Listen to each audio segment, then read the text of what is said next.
Ba't ayaw mo magpa-check up sa doktor? Kasi, tanong ako. Ay, grabe naman. Atay ka? Atay o atay? Tahe. Ay, matatae.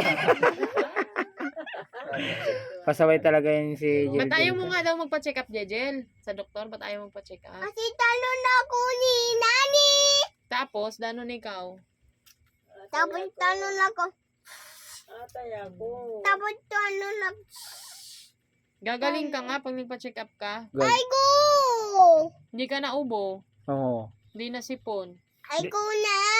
Tutusukin ka lang naman dito sa puwit eh. Ay ko.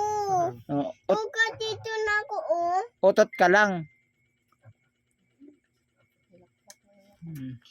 Inaaway pa niyan si ate niya. Natatawa talaga. Laging paalaaway lagi. Atay daw siya. Atay ako. Wawa naman ako, atay ako.